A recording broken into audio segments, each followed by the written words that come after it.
दरभंगा शहर के भटियारी सराय की रहने वाली अंबिका रश्मि ने इतिहास रच दिया है। देश को पहली महिला पायलट भावना कंठ देने वाला मिथिलांचल एक बार फिर अपनी इस बेटी के भारतीय वायुसेना में चयन होने के बाद गौरवान्वित महसूस कर रहा है। आपको बता दें कि अंबिका बिहार के दरभंगा की 8वीं एनसीसी बटालियन की कैडेट भी है और अब उनका चयन वायुसेना में फ्लाइट लेफ्टिनेंट के पद पर हुआ है। शहर के होली क्रॉस स्कूल से प्राथमिक शिक्षा और फिर सीएम कॉलेज से स्नातक अंबिका का शुरू से रुझान देश के लिए कुछ कर गुजरने में रहा है। इसके साथ ही मिथिला लाइव 24 से बात करते हुए उन्होंने बताया कि यहां तक पहुंचने में भावना कंठ उनके लिए प्रेरणा का स्रोत रही हैं। आप किस पद पर सेलेक्ट हुई हैं? मेरा चयन एयरफोर्स में एडमिनिस्ट्रेशन ब्रांच के लिए हुआ है, जिसकी ट्रेनिंग जुलाई से स्टार्ट होगी। मैंने 4 में से 3 स्टेज क्लियर कर लिया है। मेरिट लिस्ट आने में भी समय है और ट्रेनिंग के पश्चात जो पहला रैंक ऑफिसर्स को दिया जाता है वो फ्लाइंग ऑफिसर का होता है। जी, आपने पढ़ाई कहाँ से किया? मेरी स्कूली शिक्षा होली क्रॉस स्कूल दरभंगा से हुई है। उसके बाद मैं कॉलेज के लिए सीएम कॉलेज दरभंगा से फ़िलहाल फाइनल ईयर में हूँ और इंग्लिश ऑनर्स की छात्रा हूँ। इसका श्रेय किनको देना चाहेंगे? इसका श्रेय मैं अपने परिवार को देना चाहूँगी। सबसे पहले मेरी परवरिश में मेरा पूरा परिवार लगा रहा है। मैं एक जॉइंट फैमिली के परिवेश में बड़ी हुई हूँ।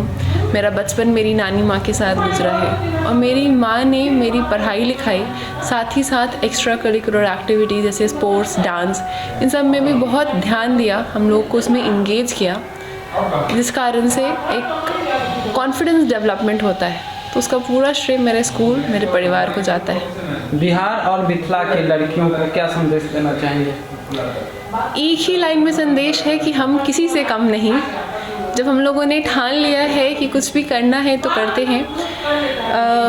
सबसे बड़ी बात ये है कि जहाँ मैं इसके लिए सिलेक्शन के लिए गई थी, उस जगह पे बिहार से जाने वाली उस बैच में मैं अकेली कैंडिडेट थी। जब मैं institute of aerospace medicine Bangalore में थी, जहाँ हमारा मेडिकल टेस्ट हुआ जो कि 3रा चरण होता है, वहाँ पे भी मैं अकेली थी। तो बिहार की लड़कियाँ हमने देखा है, भावना कंठ हमसे पहले हमारी इंस्पिरेशन रही है। वो जब फाइटर पायलट बन सकती हैं तो आसमान छूने की बारी है हमारी बस। आप अपने एनसीसी कैडेट के साथियों को क्या संदेश देना चाहेंगे? एनसीसी कैडेट से एक अनुरोध है, मेरा संदेश है कि एनसीसी का पूर्ण लाभ आपको तभी मिलता है जब आप उसे अपनी पढ़ाई के साथ जोड़ते हैं। हर एक जगह सर्टिफिकेट का बहुत इम्पोर्टेंस है। आपको एडमिशन में इंजीनियरिंग, मेडिकल, कॉलेजेस, हर जगह उसका कोटा मिलता है, रिजर्वेशन मिलता है जॉब वगैरह में। लेकिन तभी जब आप पढ़ाई साथ साथ करें तो एनसीसी कैडेट से मेरा अनुरोध है कि अपनी पढ़ाई पे ज़्यादा ध्यान दें और तभी एनसीसी को अपनी पर्सनालिटी डेवलपमेंट के लिए यूज़ करें। जो अपॉर्चुनिटीज़ मिलती हैं उनको अवेल करें ताकि आपके अंदर कॉन्फिडेंस डेवलप हो, लीडरशिप क्वालिटीज़ डेवलप हो और वो जब आप अपने करियर में जाते हैं तो उसका इस्तेमाल करके आप ऊंचाइयों को छू सकें। आप अपने तैयारी के समय किस किस मुसीबतों को सामना करना पड़ा आपको?